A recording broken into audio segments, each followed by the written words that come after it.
বর্তমান সরকারের উপদেষ্টাদেরকে বলতেছি, যারা হাজারো শহীদের রক্তের বিনিময়ে চেয়ারটা পাইছিল, একটু লক্ষ্য করে দেখেন যে যমুনা ভবনের সামনে মানুষকে আন্দোলন করার জন্য নিষেধ যারা করছিল, আজকে তারা ঠিক সেম ভাবে যমুনা ভবনের সামনে আন্দোলন করতেছে। যারা যারা মানুষকে বলছিল সরকারের একটু সময় দেন সবকিছু গুছিয়ে আনার জন্য, আজকে তারা যমুনা ভবনের সামনে আন্দোলন করতেছে। তার মানে বাঙালির নেচার এখন আপনারা বুঝতে পারেন নাই। আপনারা ভাবতেছেন রক্তের উপর দিয়া চেয়ার পাইছে, তাহলে ওই চেয়ারের সাথে আবার গাদ্দারি করি, ওই মানুষগুলোর সাথে আবার গাদ্দারি করে নিজের মন মতো করে মন গড়া সব কথা বলা যায়। ওই দেখেন যমুনা ভবনের সামনে যেভাবে আন্দোলনটা হইতাছে না, মনে রাখবেন শেখ হাসিনা তো পালানোর সুযোগ পাইছে, আপনার মতো ছেত্রা উপদেষ্টারা পালানোর সুযোগ পাবে না। কাদেরকে মিন করে বলতেছি আপনারা ভালো করে বুঝতেছেন, আপনারা পালানোর সুযোগ পাবে না। আপনাদেরকে এমন পিসা ফিসবে এই জনতার, 100 টাকা দামের স্যান্ডেলের পিছে পড়া আর 1000 টাকা দামের জুতার নিচে পড়া, এমন ফিসা আপনাদেরকে ফিসবে না, পালান তো দূরে থাক, আপনাদেরকে খুঁজেও পাওয়া যাবে না। সো এখনো বলতেছি ভালো হন।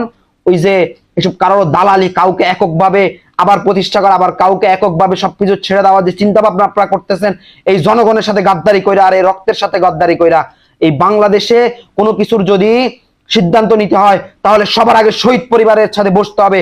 কারণ 71-কে আপনারা যেরকম স্বাধীনতা মানেন, 24-কেও মানতে হবে, 24-কে স্বীকৃতি দিতেই হবে। না দিলে তার ছিনিয়ে আনবে এই জনতা আবার। কারণ জনতার রক্ত দিতে জানে, রক্ত দিতে আর কখনো কার্পণ্য করবে না। সো সাবধান হয়ে যান, এই কথাটা আপনাদেরকে খুব শক্ত ভাষায় বইলা দিতেছি।